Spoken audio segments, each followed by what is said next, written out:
Olá, seja bem-vindo. Este é o vídeo de número 1 do tópico 4 de algoritmos e estruturas de dados. Eu sou o professor Daniel Guerreiro e Silva e o assunto desse tópico é recursão.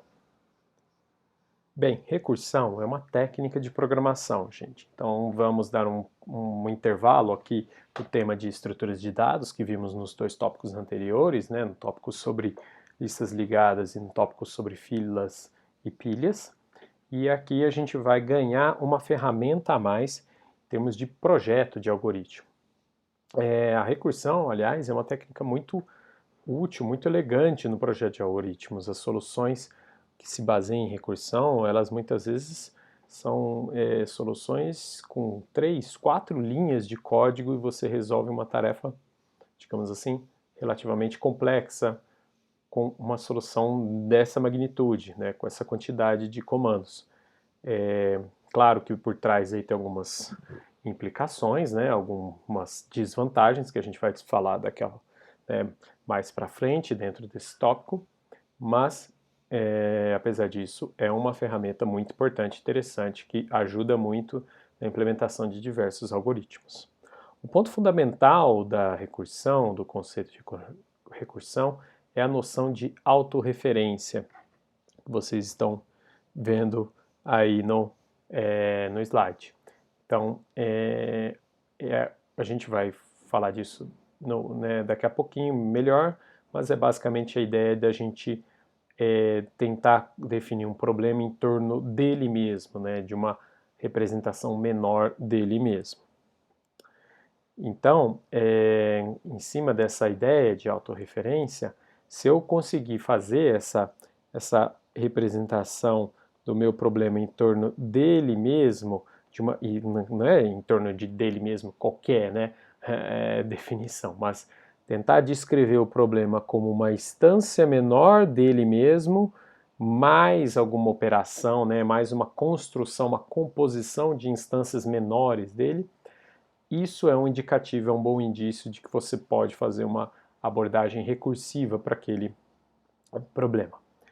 E aí, se a construção da recursão vai ser feita para se realizar uma descrição, uma definição recursiva de um problema, duas etapas têm que formar essa definição recursiva, e são as etapas que estão listadas aí no slide. Eu tenho que ter primeiro a definição do caso base, em que eu vou listar, digamos assim, o menor tamanho possível do meu problema, os elementos básicos que compõem o problema na sua instância menor de todas. E aí, em cima dessa instância mínima desse caso base, quais são as regras que permitem eu construir. Quais são as regras que permitem me construir um novo elemento a partir dessa instância mínima, desse caso base? Se eu conseguir definir essas duas partes, eu construí uma definição, uma representação recursiva de algoritmo. Então, está aqui um primeiro exemplo que é clássico nos cursos que falam do tema de recursão, que é o exemplo do fatorial. O cálculo do fatorial de um determinado número n. A gente sabe lá, né, do estudo desse assunto no colégio, ensino médio, que o fatorial ele é definido para números naturais, e se esse número é o zero, ele tem, né, no caso aí, o valor igual a 1, ou se ele tem um número, um valor, né, se o valor de n é maior do que zero, você pode definir o fatorial de n como sendo n vezes o fatorial de n menos 1. Então, por exemplo, o fatorial de 6 é 5 vezes, perdão, não é 5, né? O fatorial de 6 é o 6 vezes o fatorial de 5. O fatorial de 5, por exemplo, é o 5 vezes o fatorial de 4. O fatorial de 4 é 4 vezes o fatorial de 3. E repare que dessa maneira eu posso, inclusive, chegar no fatorial de... não de 1, né? Mas mais além, né? Eu posso ir descendo nessa relação até chegar no fatorial de 0, que, por definição, é 1. Então, veja, eu consigo decompor o meu problema aqui, né, de um problema de tamanho maior para menor, e em que eu chego aqui embaixo no que a gente está definindo aqui de caso base. Aquele caso, né, que tem uma solução definida, explícita, e em cima dessa solução base você constrói as demais soluções de maneira recursiva. Então, é possível, né, aqui, isso é um exemplo, né, nítido, aqui, né, vou colocar em outra cor, isso aqui é um exemplo nítido, cristalino de autorreferência.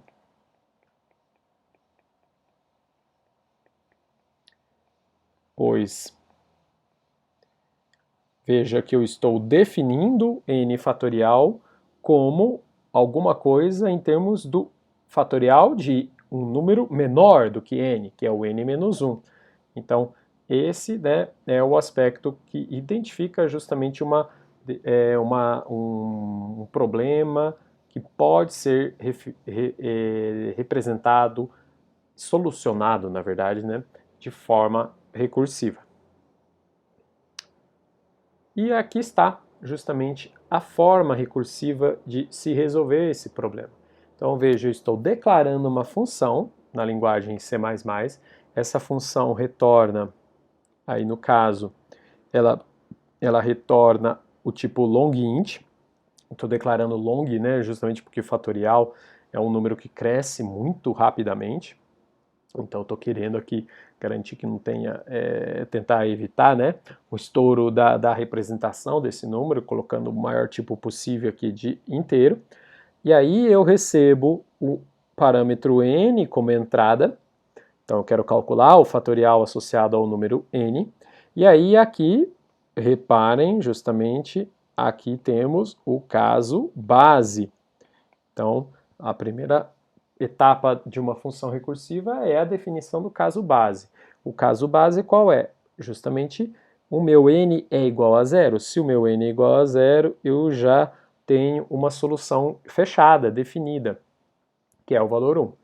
Caso contrário, o que eu vou fazer? Eu vou retornar, né, essa chamada como resultado o produto do n por fatorial de n-1, ou seja, veja que eu estou aqui fazendo uma nova chamada da mesma função. Eu estou chamando a função fatorial com o parâmetro valendo n, está chamando ela mesma, só que, claro, com um parâmetro aqui, né, no caso, n-1. Então, um valor diferente de parâmetro está sendo passado, um valor menor, uma instância, uma representação daquele mesmo problema, só que em dimensão menor vai ser calculada de tal maneira que, com o cálculo dessa dimensão menor, eu consiga daí construir a solução completa aqui multiplicando por n.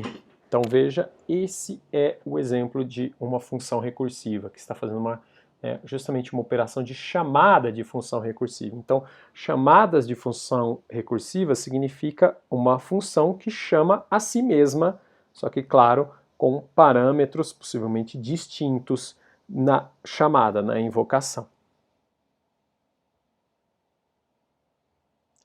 Agora vamos tentar entender como é que isso vai funcionar na prática, né? Como é que eu consigo olhar para esse código e compreender de que, ok, isso, além da linguagem, isso na execução, na máquina, no hardware, como é que isso acontece? Como é que isso funciona? Como é que eu posso chamar, a função pode chamar ela mesma?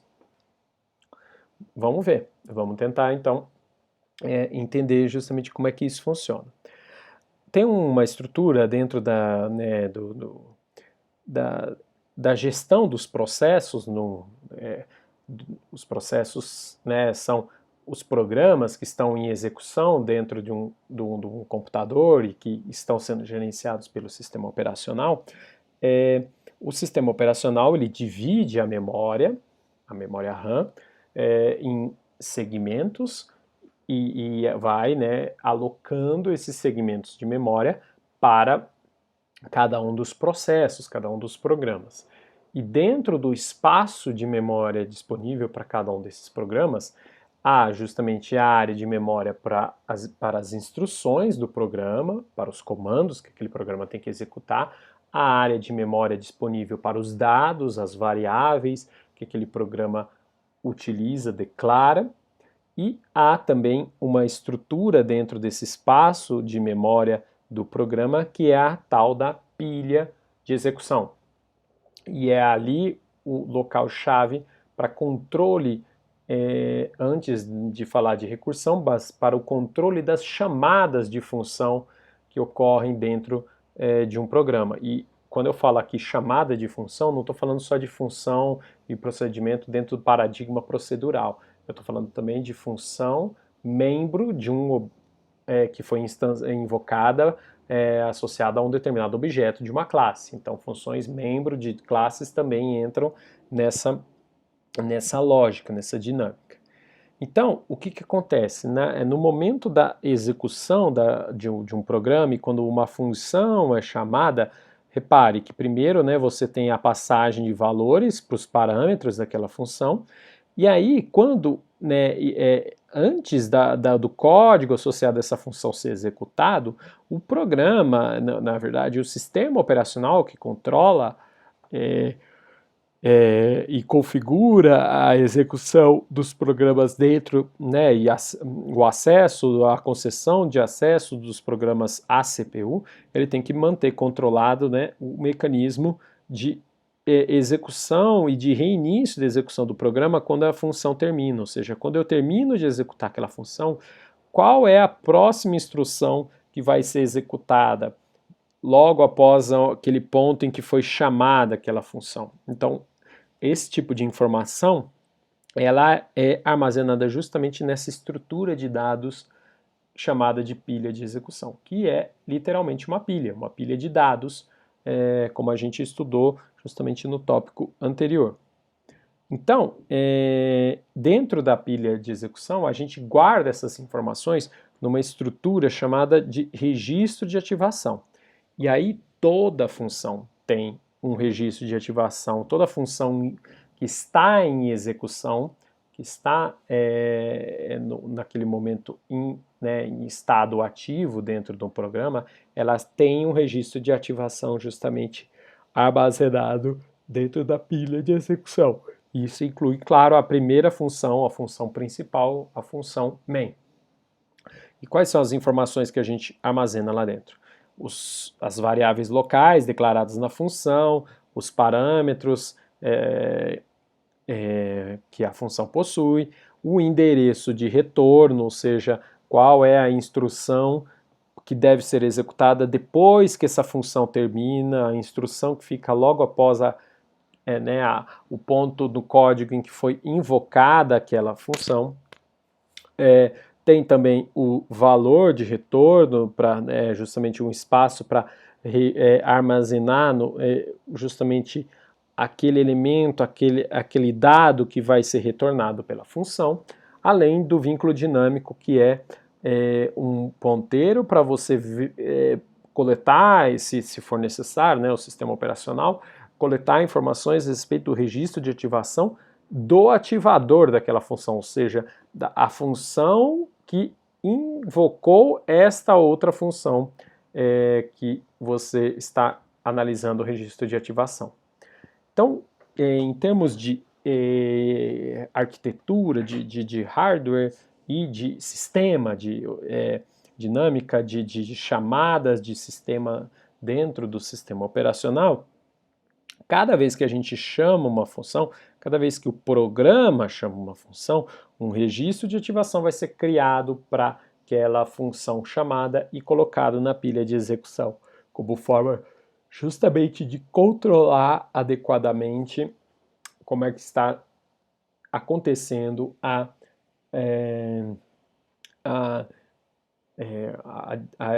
dinâmica, como que está ocorrendo a dinâmica de execução daquele programa.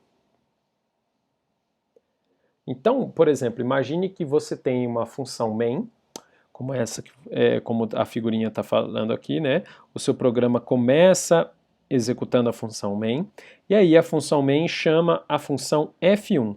A invocação da função F1 cria na pilha de execução do programa o registro de ativação de F1. A função F1, por sua vez, para realizar a tarefa, precisa chamar uma segunda função, a função F2. Então, acima de F1, ou seja, no topo da pilha, é inserido o registro de ativação da função F2. Por fim, a função F3 é chamada dentro da função F2 e, mais uma vez, o registro de ativação é criado dentro da pilha de execução para você executar finalmente o código, as instruções de F3. Quando F3 encerra, o que vai acontecer? O sistema vai consultar justamente o endereço de retorno aqui no registro de ativação.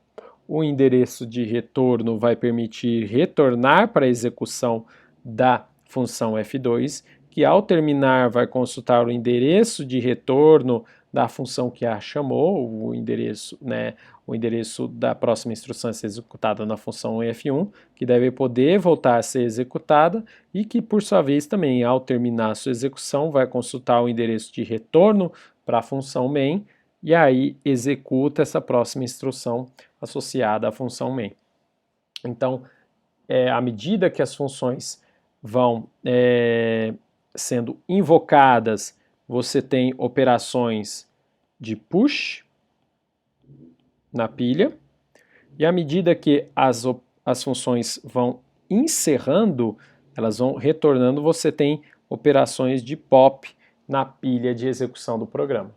Então essa é a dinâmica que controla justamente as chamadas de funções e os seus retornos dentro de um programa. Bem, aí o que acontece?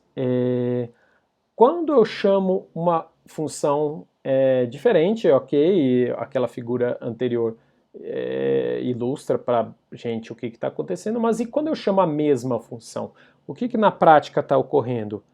Eu vou criar um registro de ativação distinto para uma função que coincidentemente tem o mesmo código, só isso. Ou seja, do ponto de vista de pilha de execução e registro de ativação, a chamada recursiva ela vai funcionar de forma para o sistema como se fosse a chamada de uma outra função qualquer e que tem a coincidência de possuir o mesmo código a ser executado. Mas cada uma delas vai ter registros de ativação distintos, e aí dessa maneira, através dos registros de ativação sendo inseridos dentro da pilha de execução do programa, é que a gente consegue fazer a implementação do mecanismo de recursão em programas de computador, através dessa lógica. Então agora aqui vocês vão ver um passo a passo, né, para a gente mostrar essa dinâmica de chamadas recursivas, no caso lá do exemplo do fatorial. Então imagine que você tem um programa que vai invocar a função fatorial, vai usar essa função para calcular o fatorial de um número. O programa se inicia com a invocação da função main. Primeira etapa sempre de um programa é começar pela função main. Então, quem vai invocar a função fatorial é a função main. E aí, a função main, por exemplo, invoca o cálculo do fatorial do número 3.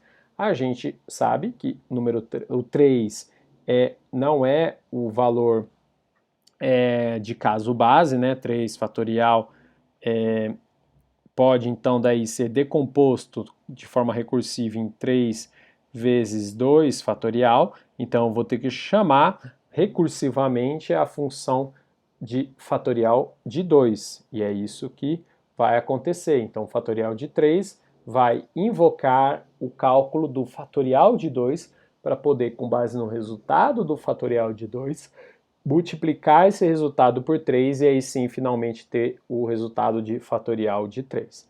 Mas acontece que fatorial de 2 também não é o caso base da definição recursiva lá da função fatorial, que a gente viu alguns slides atrás. Então, de novo, eu tenho que fazer a decomposição em 2 vezes o fatorial de 2 menos 1, no caso aqui, 1 fatorial. Então, a função fatorial de 2 vai invocar, vai chamar a própria função fatorial, só que agora para o valor 1. O valor fatorial de 1, novamente, também não ainda chegamos no caso base, então ele vai invocar o fatorial de 0, para daí, com base no resultado do fatorial de 0, você calcular o resultado do fatorial de 1. Chegamos finalmente no caso base.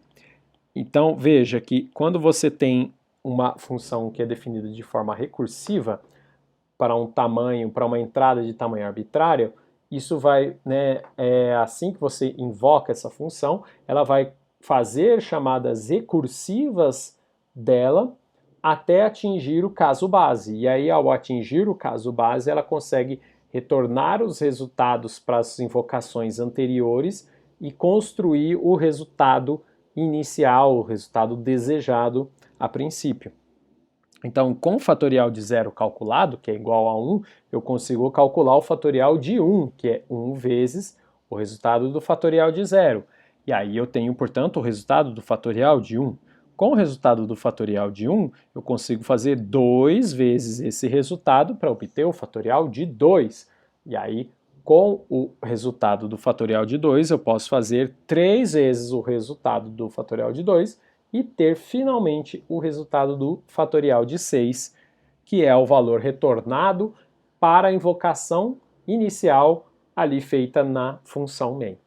Então, esse é um exemplo aí de como a recursão funciona, como a gente tem esse mecanismo de, digamos assim, empilhamento das chamadas da função, da mesma função, reduzindo o tamanho do problema até atingir o caso base, e aí com o valor do caso base retornado, você reconstrói a solução. Reconstrói não, né? Você constrói de fato, porque ela não foi, né, destruída. Você constrói a solução geral de tamanho arbitrário ali que você inicialmente solicitou. Você constrói essa solução com base na composição lá iniciando do caso base do problema. Então, é assim que o mecanismo de recursão funciona. Bem, vamos parar por aqui nesse vídeo.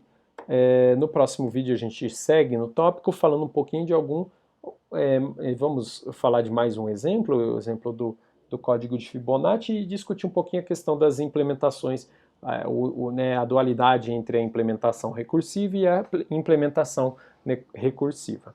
Então, isso daí vai ser tópico do nosso próximo vídeo. Até mais!